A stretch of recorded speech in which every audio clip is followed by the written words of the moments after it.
국세청은 소득지출 분석 시스템을 통해 고액 자산가의 5년 내 재산 변동 내역에 대해 정기적 검증과 조사를 진행하고 있습니다.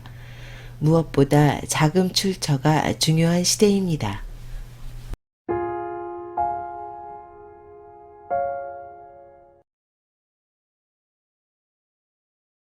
반갑습니다. 오늘 강의를 맡게 된 박중환입니다. 오늘 제가 말씀드릴 내용들은 법인 CEO가 알아두면 좋을 절세 팁들 몇 가지를 좀 말씀드리도록 하겠습니다. 먼저 강사를 말씀드리게 되면요. 저는 이제 2권의 저자이기도 합니다. 한 권은 세일즈 관련된 책이고요. 또 한 권은 공인회계사랑 같이 공저를 한 세금에 관련된, 절세에 관련된 책입니다. S생명 최우수 지점장 출신이고요. 그리고 각 보험사에서 현재 법인 CEO 관련된 절세 관련된 강의를 진행하고 있습니다. 제가 오늘 먼저 말씀드릴 내용은 국세청 세무조사에 대한 부분입니다. 먼저 신문기사를 보시면 보시는 바와 같이 최근 국세청이 증여세, 다른 세금이 아닙니다. 증여세 관련된 세무조사만 이루어졌는데 무려 1조 6천억 정도의 세수를 추징했다고 합니다. 굉장히 바쁘겠죠? 매년 늘어나고 있습니다. 2014년도부터 15년도, 16년도까지요. 네. 특히나 최근에 부동산 관련된 부분들은 자금 출처 조사에 대한 부분들이 굉장히 강화되고 있음을 다 잘 알고 계실 겁니다. 그래서 저희가 국세청 세무조사는 어떤 형태로 이루어지고 있고 어떤 시스템이 있고 사례가 어떤 것들이 있는지 같이 말씀을 나눠볼까 합니다. 최근의 세무조사를 말씀드리기 전에 과거에 어떻게 세무조사했는지 먼저 간단하게 한번 살펴볼게요. 혹시 여기가 어딘지 아십니까? 여행을 많이 다녀보신 분들은 아실 텐데 힌트가 나와있죠? 강원도입니다. 강원도 속초에 있는 연금정이라는 데입니다. 이 데이트 많이 하신 분들은 많이 아실 텐데 이 연금정 같은 경우에는 굉장히 전망도 좋고요. 사담이지만 이 연금정을 올라가기 바로 왼쪽에 굉장히 맛있는 대게집이 있습니다. 그러니까 혹시 이 강의를 보시는 분들은 한번 들러보시는 것도 나쁘지 않을 것 같습니다. 제가 근데 연금정을 홍보하려고 하는 건 아니고요. 강원도에서 가장 많은 업종이 뭘까요? 숙박업이요? 네. 1위는 뭐냐면 요식업입니다. 요식업. 가장 많은 업종이에요. 근데 제가 왜 요식업을 말씀드리냐? 그 강원도 속초 동명항에 가시게 되면 3층짜리 건물이 해물탕만 파는데요. 예, 과거 15년 전에 이 해물탕집에 대한 월 순수익이 5천만 원을 넘었다고 합니다. 15년 전에 5천만 원이니까 지금으로 생각하게 되면 뭐 1, 2억이 넘어가겠죠. 네. 근데 이 해물탕집 사장님께서 제가 직접 말씀을 드린 겁니다. 과거에는 어떻게 세무조사를 했느냐. 예를 들면 지금은 5천원짜리 국밥을 먹더라도 대부분 신용카드 결제를 하지 않습니까? 근데 과거 15년 전에는 뭘로 결제를 했을까요? 그렇죠. 현금으로 결제를 했었죠. 네. 현금으로 결제를 하면 만약 사장님께서 아니면 이 강의를 보시는 분께서는 매출을 제대로 보통 신고할까요? 안 할까요? 대부분 안 할 겁니다. 네, 뭐 부가세도 내셔야 되고 소득세도 내셔야 되니까요. 네, 그래서 이 해물탕집 사장님도 대부분의 매출을 누락을 시켰어요. 신고하지 않은 겁니다. 네. 그런데 이 해물탕집이 장사가 잘 된다는 말을 듣고 조사에 의해서 관할 세무서가 특별 세무조사를 한 겁니다. 들이닥친 거예요. 들이닥치면 보통 세무조사원들이 세무조사를 나오면 제일 먼저 뭘 볼까요? 보통은 회계 장부를 봅니다. 매출을 알아야 되니까요. 근데 워낙 당시의 요식업들이 현금 매출을 누락시킨 경우가 많기 때문에 세무조사관이 장부는 거들떠보지도 않더랍니다. 그러면 국세청 세무공무원은 뭘 가지고 이 해물탕집 사장님의 실제 소득을 파악했을까요? 어떻게 했는지 아십니까? 세무조사관이요, 먼저 주방으로 들어가더래요. 주방으로 들어간 다음에 사장님한테 해물탕 한 그릇을 가지고 나오라고 하더랍니다. 그리고 가스레인지에 올린 다음에 해물탕을 끓이더래요. 즉 뭡니까? 해물탕 한 그릇을 다 끓일 때까지 몇 g의 가스를 사용했는지 그걸 그람수로 체크해서 매출을 파악했다고 합니다. 대단하죠? 네. 근데 제가 말씀드리는 핵심이 뭐냐면 최근에 국세청은 이렇게 한다 안 한다? 이렇게 안 한다는 겁니다. 최근에 국세청은요, 트렌드는 한마디로 요약할 수 있습니다. 바로 시스템입니다. 즉 뭐냐? A법인 나가기 전에 B법인 나가기 전에 미리 대부분의 추징세액을 예상되고 있다고 합니다. 세무조사에는요, 크게 세 가지가 있습니다. 미라정보 시스템, 자금 출처 조기검 시스템, 그리고 소득 지출 분석 시스템이 있습니다.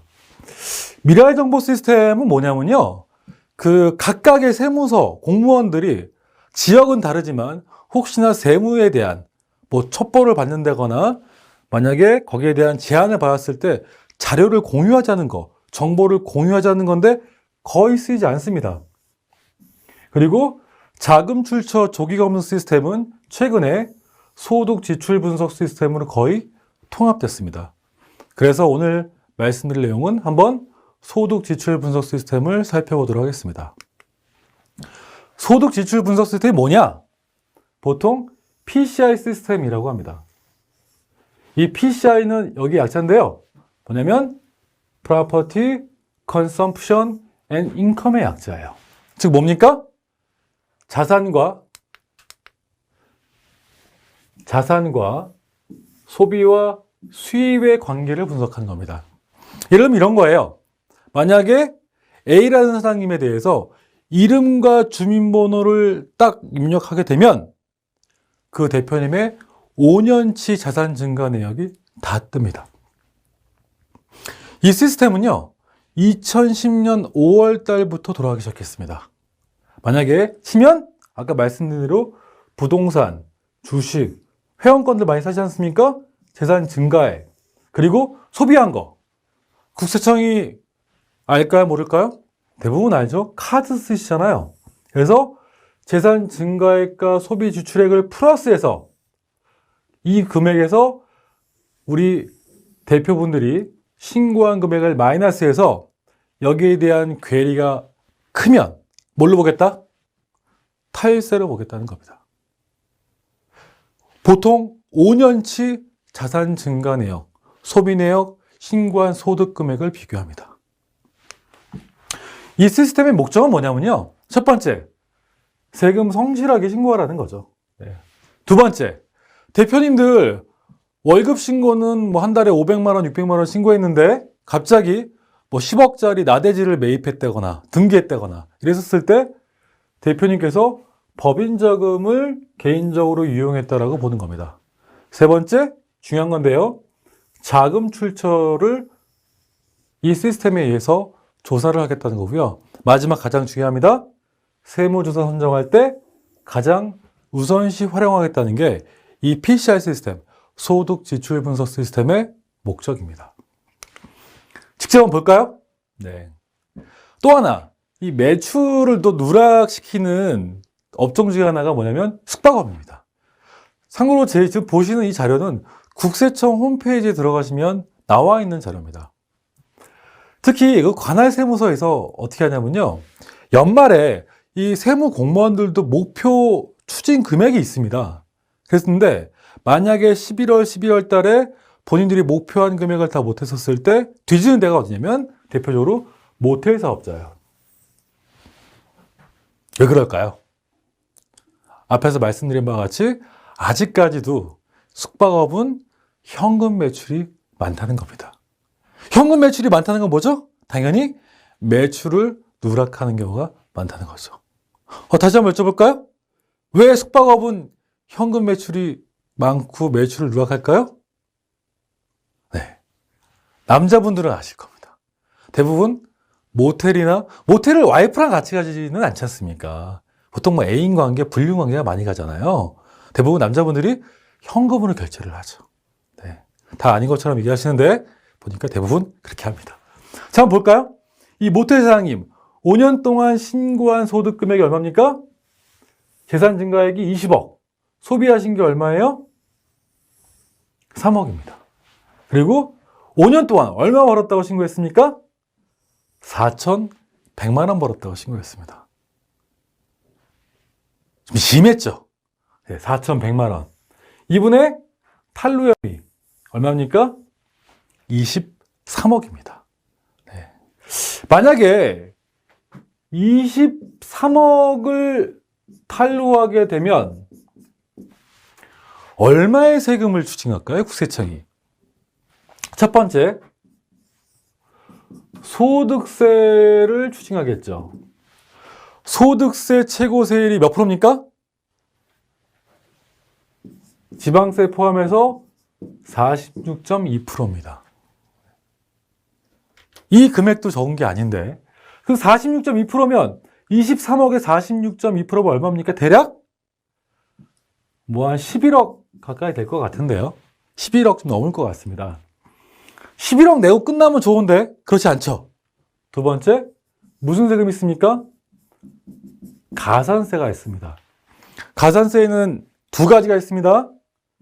첫 번째, 신고 불성실 가산세가 있어요.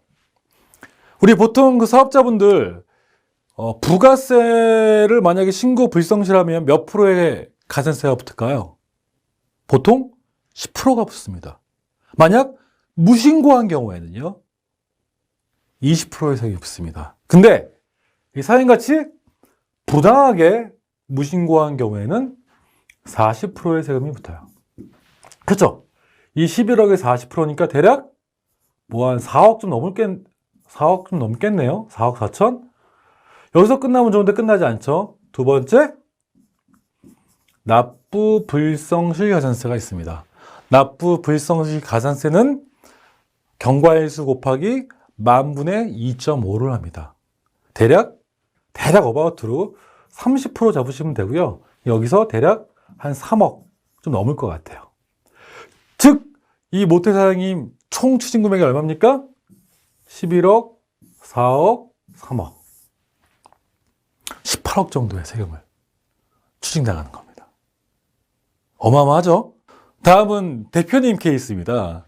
대표님께서 회사 자금으로 개인 부동산 취득 혐의. 법정 용어로 이게 뭡니까? 횡령이죠, 횡령. 네, 보통 가지급금에 따른 이름이 횡령입니다. 제가 볼까요? 이 대표님 5년 동안 30억이 증가하셨어요. 소비 얼마 했습니까? 8억. 근데 얼마 벌었다고 신고했죠? 네, 3억 벌었다고 신고했어요. 5년 동안 3억이면 매월 얼마입니까? 500만 원 신고하신 거죠. 그 대표님들이 과거에 500만 원 급여 신고를 많이 하셨어요. 왜 그런지 모르겠습니다. 처음 법인 설립하면 300, 좀 좋아지면 500 그러는데 거의 공식처럼 뭘 500만 원을 신고하시더라고요. 여하튼 탈루 혐의가 36억. 이 대표님 추징세액만 28억을 맞았다고 합니다. 근데 이 대표님 뭐가 문제가 됐을까요? 세금은 뭘로 내야 됩니까? 부동산으로 냅니까? 이 대표님 대부분 부동산으로 가지고 있잖아요. 네. 세금은 현금으로 내야 됩니다. 즉 뭐냐면 현금 유동성의 문제가 발생할 수 있는 거죠.